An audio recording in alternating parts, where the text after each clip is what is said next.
नमस्कार दोस्तों, स्वागत है वर्ल्ड टॉक्स हिंदी में। आज की वीडियो सिर्फ दो देशों की बातचीत नहीं है, बल्कि ये दक्षिण एशिया की राजनीतिक धुरी में हो रहे एक खतरनाक बदलाव का संकेत है। करीब 15 साल बाद बांग्लादेश और पाकिस्तान के बीच फॉरेन ऑफिस कंसल्टेशन यानी एफओसी की मीटिंग हुई है। ये कोई आम मीटिंग नहीं थी, ये उस वक्त हो रही है जब पाकिस्तान खुद दिवालियेपन की कगार पर है और बांग्लादेश की सत्ता एक अंतरिम अस्थायी सरकार के हाथ में है। बैठक में दोनों देशों ने व्यापारिक रिश्ते मजबूत करने की बात की, लेकिन असली ड्रामा तो तब शुरू हुआ जब बांग्लादेश ने पाकिस्तान से 1971 के जनसंहार पर सार्वजनिक माफी और 4.3 अरब डॉलर की बकाया संपत्ति की मांग कर दी। अब सोचिए, पाकिस्तान जो आईएमएफ की सांसों पर जिंदा है, जिसकी हालत इतनी खराब है कि रोजमर्रा की जरूरतों के लिए भी पैसे नहीं हैं, वो इतना भारी भरकम पैसा बांग्लादेश को कहां से देगा? ये मांग एक तरह से आंखों में धूल झोंकने का खेल है। असल में ये सारी बातें सिर्फ जनता का ध्यान भटकाने के लिए की जा रही हैं। बांग्लादेश की मौजूदा अंतरिम सरकार, जो एक छात्र आंदोलन के बाद सत्ता में आई, विकास, अर्थव्यवस्था और शिक्षा पर कोई ठोस प्लान नहीं रखती। उनका एकमात्र एजेंडा है किसी तरह सत्ता में टिके रहना, और इसके लिए वो भारत के खिलाफ माहौल बना रही है और पाकिस्तान के साथ दोस्ती की नई कहानी लिख रही है। अब जरा सोचिए, बांग्लादेश वही देश है जिसे भारत ने 1971 में आजादी दिलाई, जिसकी रक्षा के लिए 90,000 से ज्यादा पाकिस्तानी सैनिकों को बंदी बनाया गया और जिसकी जमीन को पाकिस्तानी फौज ने खून से रंगा था।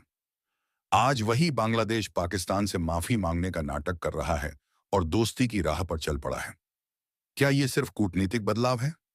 नहीं दोस्तों, ये भारत के लिए एक बड़ा रणनीतिक खतरा बन रहा है। अगर पाकिस्तान और बांग्लादेश के बीच ये नजदीकियां और बढ़ती हैं, तो इसमें चीन की एंट्री भी तय है। यानी भारत के दोनों तरफ, पश्चिम में पाकिस्तान और पूर्व में बांग्लादेश, अगर एक एंटी इंडिया रणनीतिक गठबंधन बनता है, तो भारत की भू राजनीतिक स्थिति, सुरक्षा नीति और पूर्वोत्तर राज्यों पर प्रभाव में भारी दबाव आ सकता है। और भारत को भी अब इसका एहसास हो गया है।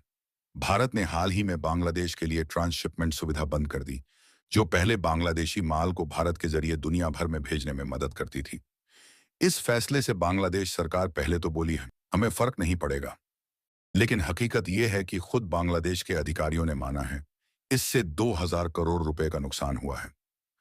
अब ये नुकसान छुपाने के लिए बांग्लादेश ने भारत से सस्ता यार्न खरीदना बंद कर दिया। ये वही यार्न है जो उनके गारमेंट सेक्टर की रीढ़ है।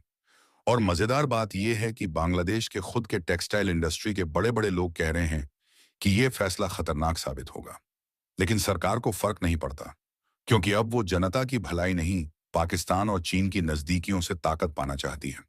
अब बांग्लादेश की अंतरिम सरकार खुद को पाकिस्तानी जनरल से बेहतर बताने की कोशिश कर रही है, लेकिन भारत की तरफ से मिले बलिदानों को नजरअंदाज कर रही है। अब सवाल उठता है, भारत क्या करेगा? क्या हम सिर्फ देखते रहेंगे, या फिर भारत को अपनी बांग्लादेश नीति को फिर से खंगालने और कठोर कदम उठाने का वक्त आ गया है? क्योंकि दोस्ती, भरोसे और कुर्बानी की एक सीमा होती है। अगर बांग्लादेश भारत की पीठ में छुरा घोंपने की राह पर चल रहा है, तो भारत को भी अब एक्ट ईस्ट से आगे बढ़कर रिएक्ट ईस्ट करना पड़ेगा। आपका क्या कहना है? कमेंट में जरूर बताइए। क्या भारत को अब बांग्लादेश पर अपनी नीति बदलनी चाहिए? अगर ये वीडियो आपको जरूरी और जानकारीपूर्ण लगा हो, तो इसे लाइक कीजिए, शेयर कीजिए और हमारे चैनल वर्ल्ड टॉक्स हिंदी को जरूर सब्सक्राइब कीजिए। मिलते हैं अगले वीडियो में, तब तक के लिए नमस्कार।